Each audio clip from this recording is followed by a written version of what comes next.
안녕하십니까. 리딩 크리스천 앤 북클럽 RCB의 정진부 목사입니다. 반갑습니다. 오늘은 코로나 바이러스와 그리스도 존 파이퍼 목사님의 책의 한 챕터를 함께 내용을 나눠보고 또 그 의미를 살펴보면서 우리의 삶 가운데 적용점을 끌어내 보려고 합니다. 그 제목은 오늘 함께 보실 챕터는 9번째 챕터입니다. 그 제목은 그리스도의 무한한 가치에 비추어 삶을 재정렬하라는 신호입니다. 조금 길지요? 그러나 굉장히 중요한 의미를 담고 있습니다. 그리스도의 무한한 가치에 비추어 삶을 재정렬하라는 신호라는 제목입니다. 한번 그 내용을 살펴보겠습니다. 요약을 살펴보겠습니다. 하나님은 코로나 바이러스를 통해 무엇을 하고 계시는가? 계속적으로 이 책에서 질문하고 계시죠. 이것에 대한 네 번째 대답은 우리 모두 회개하고 그리스도의 무한한 가치에 비추어서 우리의 삶을 재정렬하라는 하나님의 우레 같은 신호이다, 이렇게 말씀합니다. 하나님은 코로나 바이러스뿐만 아니라 모든 자연재해를 통해서 자비롭게 회개를 촉구하신다라고 말합니다. 회개에 대한 내용을 끌어오기 위해서 성경의 말씀을 인용합니다. 어느 날 사람들이 성전에서 예배하다가 죽은 사람들과 또 망대가 무너져서 죽은 사건을 예수님께 말하게 됩니다. 그러면서 예수님께 말하기를 이것은 혹시 예수님 특정한 사람들, 이 특정한 사람들이 자신의 죄값을 받은 건 아닙니까? 라고 예수님께 물었습니다. 그러자 예수님께서 그 사건의 당사자, 죽은 사람들뿐만 아니라 모든 사람들에게 적용되는 의미를 끌어내셨다라고 존 파이퍼 목사님은 말씀합니다. 오히려 그 죽음을 당한 사람들의 문제뿐만이 아니라 예수님에게 나와서 질문하는 그 사람들의 죄를 끄집어내시면서 만약에 회개하지 않으면 다 망하게 되기 때문에 회개하라라고 명하셨다는 것입니다. 예수님에게 찾아온 사람들은 재난 그 자체에 놀라고 그것을 주목했지만 예수님은 그 사건을 통해서 죄의 문제라는 올바른 방향으로 그들의 관심을 이끌어 주신 것이다 라고 말합니다. 하나님은 모든 재난을 통해서 아직 시간이 있을 때 회개하라 라고 말씀하신다며 이 말씀의 의미를 해석합니다. 그렇다면 회개란 무엇인가? 존 파이퍼 목사님은 이렇게 설명합니다. 회개는 마음과 생각을 바꾼다는 의미이다 라고 말합니다. 그런데 그것이 단순하지는 않습니다. 왜냐하면 피상적인 견해나 의견을 바꾸는 것이 아니라 심원한 아주 딥한 변화를 통해서 하나님과 예수님이 어떤 분이신지를 깨닫고 깊이 경모하고, 영어로는 prize로 번역했습니다. 소중히 여기는 정도로 이해하면 좋겠습니다. 하나님과 예수님이 어떤 분이신지 참으로 깨닫고 깊이 소중히 여기는 바로 그것이 회개이다 라고 설명하고 있습니다. 다시 말해서 회개가 요구하는 가장 근본적인 변화는 무엇인가? 우리의 전부를 다 바쳐서 하나님을 자신의 보화로 여기고 다른 어떤 관계보다 예수님을 더 보화로 여기는 것이다 라고 회개를 정의하고 있습니다. 예수님께서 왜 인간에게 멸망을 경고하시는가에 대해서 존 파이퍼 목사님이 이렇게 설명합니다. 인간은 어떻습니까? 죄인은 하나님을 버리고 하나님보다 열등한 것, 그것보다 못한 것을 더 좋아하고 추구하기 때문이다 라고 말합니다. 재물이나 오락이나 친구보다 예수님을 더 못하게 취급한다는 것입니다. 우리는 그리스도의 가치와 아름다우심을 맛보고 나누는 그 무한한 기쁨이 제공됨에도 불구하고 술과 섹스와 야심에 사로잡혀서 삶을 헛되이 낭비하고 있다라고 존 파이퍼 목사님은 경고하고 있습니다. 현재 우리는 어떻습니까?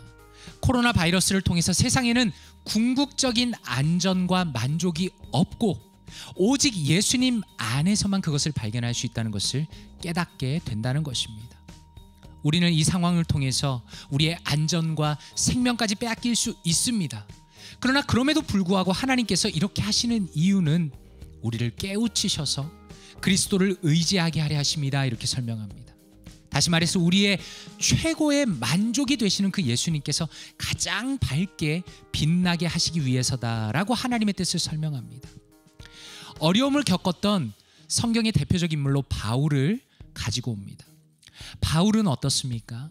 자신의 절망의 그 경험들을 우연한 것으로 간주하지 않았습니다. 하나님만 의지하게 하시려는 하나님의 분명한 목적이 있었다는 것을 밝혔습니다. 우리가 아는 것처럼 또한 바울 사도는 육체의 가시가 있었죠. 이 육체의 가시를 통해서 사탄은 바울을 파멸시키려는 의도를 가졌죠. 그러나 예수님은 다른 목적을 가지고 계셨다는 겁니다. 바울의 견고한 믿음과 기쁨을 통해서 바울의 육체의 건강보다 더 귀한 가치를 지니시는 분으로 예수 그리스도께서 빛나는 것, 그것이 바로 예수님의 목적이었다라는 것입니다. 바울 사도는 큰 어려움이 있었지만 살든지 죽든지 그리스도께서 그의 몸에서 존귀하게 되시는 것임을 소원했었고, 그렇기 때문에 그는 기뻐할 수 있었다, 이렇게 말씀합니다. 그러면서 이렇게 마무리합니다. 그리스도 안에서 하나님을 생명보다 더 귀하게 여기게 되는 것이 바로 회개이다. 우리가 지금 겪는 코로나 바이러스로 인해서 온갖 손실이 발생하지만, 심지어 우리의 생명까지라도 그럴 수 있겠지만, 우리는 회개하고 그리스도의 무한한 가치를 소중히 여기는 삶을 살아야 한다라고 말씀하면서 오늘의 내용을 마무리를 하고 있습니다. 그렇다면 이 내용을 가지고 책 안에서 한마디를 통해 조금 더 깊이 살펴보기를 원합니다. 존 파이퍼 목사님은 인간이 어떤 존재인가에 대해서 아주 냉철하게 말씀합니다. 우리는 어떻습니까? 예수님을 재물이나 오락이나 친구나 가족보다 더 못하게 취급한다는 것입니다. 그런 맥락에서 인간이 멸망해야 되는, 하나님의 은혜가 없으면 멸망할 수밖에 없는 마땅한 이유는 규칙을 어겨서라는 단순한 이유가 아니라, 하나님이 예수 그리스도 안에서 우리를 위하신다, 우리를 사랑하신다, 우리를 위해 구원을 베푸신다는 그 사실이 갖는 무한한 가치를 인간이, 죄인이 멸시하기 때문에 인간은 멸망해야 하는 이유를 가지고 있다라고 말합니다. 엄청난 경고지요. 하나님께서 우리를 너무나 사랑하시며 우리에게 무한한 가치이신 예수 그리스도를 주셨지만, 인간은 예수 그리스도를 무시하며 경멸하며 자신이 가지고 있는 그 보잘것없는 것들을 가장 소중히 여기는 그 죄악된 모습 때문에 하나님의 은혜가 없다면 우리는 멸망할 수밖에 없다는 죄인의 비참한 모습에 대해서 아주 적나라하게 고발하고 있습니다. 그렇다면 이 부분에 대해서 말씀으로 바라보기를 통해 조금 더 살펴보기를 원합니다. 존 파이퍼 목사님이 이 말씀 구절을 인용하십니다. 마태복음 22장 37절 말씀입니다. 예수께서 이르시되 내 마음을 다하고 목숨을 다하고 뜻을 다하여 주 너희 하나님을 사랑하라 하셨으니, Jesus replied, Love the Lord your God with all your heart and with all your soul and with all your mind. 이렇게 NIV 성경은 번역했습니다. 이 부분에 대해서 ESV 글로벌 스터디 바이블은 이렇게 설명했습니다. ESV 글로벌 스터디 바이블은 ESV 바이블, 한국에도 번역된 그 스터디 바이블의 약간 쉬운 버전입니다. 이렇게 설명합니다. This command from Deuteronomy chapter 6 verse 5 was repeated twice daily by faithful Jews. It expresses the idea of total devotion to God. It includes the duty to obey the rest of God's commandments. Heart, soul, and mind together refer to the whole person. 이렇게 설명합니다. 무슨 의미입니까? 예수님의 이 명령은, 이 말씀은 신명기 6장 5절을 인용한 것입니다. 이 구절은 경건한 유대인들이 매일 2번 암송했습니다. 이 계명은 하나님께 대한 전적인 헌신을 표현하는 것이고, 또한 하나님의 다른 계명들에 대한 순종에 대한 의무도 포함하는 것입니다. 마음과 목숨과 뜻이라는 것은 모두 합하여서 전체적인 한 사람을 나타냅니다 라고 말씀합니다. 무슨 의미입니까? 가장 중요한 계명, 하나님께서 명하신 가장 중요한 것은 마음과 목숨과 뜻을 다하여 하나님을 사랑하라라는 것입니다. 바로 이 부분을 존 파이퍼 목사님은 회개가 무엇인가에 대해서 바로 그 내용과 연결짓고 있습니다. 그 의미에 대해서 조금 더 살펴보기를 원합니다. RCB의 관점으로 이 챕터를 한번 분석해 보겠습니다.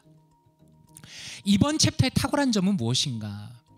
회개라는 것을 수동적이고 소극적인 것에서 적극적이고 능동적인 것으로 바꾸었다는 것입니다. 저를 포함해서 사실 사람들은 대부분 회개를 어떻게 받아들입니까? 그것을 단순히 하나님 앞에서 내가 뭘 잘못했지, 그것을 돌이키며 잘못한 것을 하나하나 파악하여서 잘못했다고 용서를 비는 것을 일반적으로 회개라고 생각합니다. 그런데 존 파이퍼 목사님은 예수 그리스도의 무한한 가치로 삶을 재정렬하라는 이 챕터를 통해서 회개라는 것은 단순히 거기에서 그치는 것이 아니라 더 나아가서 예수님이 가장 가치 있는 분임을 인정하며 내 존재 전체를 통해서 그분을 사랑하는 것이고 그분이 주시는 무한한 기쁨 속으로 들어가는 것이다 라고 탁월하게 이야기하고 있다는 겁니다. 그러므로 회개는 하나님과의 무한의 기쁨 속으로, 그 기쁨의 관계로 다시 들어가는 것입니다. 이것이 우리의 성도의 매일매일의 삶의 궁극적이고 분명한 목표가 된다라는 것입니다. 한번 생각해 보십시오. 존 파이퍼 목사님이 이야기하는 것처럼 세상에 완벽한 안정과 만족이 없다는 진리가 이렇게 실감나게 드러난 때가 없습니다. 그 어느 곳에도, 이 지구상의 그 어느 곳에도 완전한 안정과 평안이란 존재하지 않는다는 것이 드러났습니다. 우리에게는 유일한 답만 남아있죠. 오직 예수님만 의지해야 하며, 그렇게 할 때 예수님만이 우리 인생에 밝게 빛나게 되신다라는 그 성경적인 궁극적인 목표를 우리가 이 내용을 통해 확인할 수 있습니다. 예수님만이 우리 인생에 밝게 드러나시기 위해서, 우리가 주님만을 의지하기 위해서 우리는 무엇을 해야 될까요? 그 일을 위해서 우리의 성경과 성경적인 사고를 통해서 끊임없이 나 자신을 계속적으로 재정렬해야 합니다. 자동차가 똑바로 나가지 않고 자꾸 핸들이 옆으로 틀리면서 자동차가 엉뚱한 데로 나갈 때 우리는 자동차 정비소로 가야 되죠. 얼라인먼트를 해야 됩니다. 존 파이퍼 목사님이 이 책에서 사용한 단어가 그겁니다. 리얼라인을 해야 된다는 것입니다. 우리가 삶의 방향을 잘못 나가고 있을 때 예수 그리스도를 중심으로, 하나님의 말씀으로, 그리고 성경적 사고를 통해서 우리를 계속적으로 재정렬을 해야 한다는 것이죠. 그것에는 꾸준한 성경 읽기와 듣기가 있습니다. 이렇게 좋은 책을 읽는 독서가 있습니다. 또한 이 내용을 가지고 책을 나누는 북클럽이 있겠습니다. 그리고 적극적인 말씀의 실천이 포함되겠죠. 너무 중요한 부분입니다. 회개라는 것을 소극적인 부분에서 예수 그리스도를 가장 높은 가치로 두고 그분을 향해서 달려가는, 그분을 온 마음과 뜻과 정성을 다해서 사랑하는, 바로 그것이 진정한 회개이며, 오늘도 고난 가운데서 오직 예수 그리스도만 바라보며 그분과의 삶을 추구해야 간다라는 것이 바로 이 RCB의 관점입니다. 그렇다면 이 내용을 가지고 내 삶에 적용하면서 이렇게 적용해 보기를 원합니다. 첫 번째 적용입니다. 당신이 예수님보다 더 가치 있게 받아들이는 것이 무엇인지에 대해 스스로 점검해 보십시오. 지금 영상을 보시는 분들은 무엇을 가장 가치 있게 받아들이십니까? 말이 조금 어려울 수 있죠. 그런데 아주 간단하게 얘기하면 이렇게 말할 수 있습니다. 당신의 생각과 행동 속에서 가장 많이 등장하는 주제가 무엇입니까? 내가 하루를 지나면서 내 마음속에 가장 많이 등장하는 주제가 무엇입니까? 내 행동 속에서 가장 많이 등장하는 주제가 무엇입니까? 바로 그것이 당신이 예수님보다 더 가치 있게 여기는 것입니다. 많은 사람들이 자신의 마음을 살펴봐야 되는 이유가 바로 여기 있겠죠. 내가 정말 어떤 사람인가를 오늘 이 챕터를 통해서 살펴보기를 원합니다. 두 번째입니다. 앞으로 당신이 아침에 일어나서 그리고 잠들기 전에 신명기 6장 5절을 암송하고 기도하는 것을 습관으로 만들어 보십시오. 내 마음을 다하고 목숨을 다하고 뜻을 다하여 주 너희 하나님을 사랑하라 하셨으니 라고 말씀하셨습니다. 경건한 유대인들이 하루에 2번 이것을 암송한다는 것은 굉장히 의미가 있습니다. 우리는 어떻습니까? 아침에 일어나서 해보십시오. 내 하루의 인생을 누구를 위해 살 것인가? 누구와 동행해야 하는가? 그리고 자기 전에 이 말씀을 암송하면서 자신의 하루를 돌아보고 나의 삶을 다시 한번 반성하며 주님 앞에 결단할 때 우리의 삶 가운데 진정한 예수 그리스도의 그 진정한 가치를 통해서 삶을 재정렬하라는 이 존 파이퍼 목사님의 강력한 외침이 또 하나님의 뜻이 이루어질 것이라고 생각합니다. 이 내용을 가지고 함께 기도하도록 하겠습니다. 기도합니다. 아버지 하나님 감사합니다. 주님께서 우리를 사랑하시고 돌보심으로 우리가 멸망하지 않고 이 자리에서 하나님께 기도할 수 있음을 감사드립니다. 우리는 멸망당에 마땅하지만 하나님의 독생자이신 예수 그리스도를 이 땅에 보내주심으로 가장 소중한 가치를 우리에게 부어주시고 우리에게 새로운 생명을 얻게 하시니 감사합니다. 하나님, 우리의 삶이 늘 새롭게 정렬하기를 원합니다. 가장 높은 가치이신, 궁극적인 가치이신 예수 그리스도, 그분의 아름다움과 그분의 소중함과 그분의 탁월함을 통하여서 내가 마음과 뜻과 목숨을 다하여 주 하나님을 사랑하게 하시고, 매일 아침에 눈을 떠서 매일 다시 눈을 감는 그 순간에도 주님을 향하여 달려가며 주님과 동행하는, 오직 주님만을 사랑하는 복된 인생 되게 하여 주시옵소서. 이 모든 내용을 감사드리며 예수 그리스도의 이름으로 기도드리옵나이다. 아멘.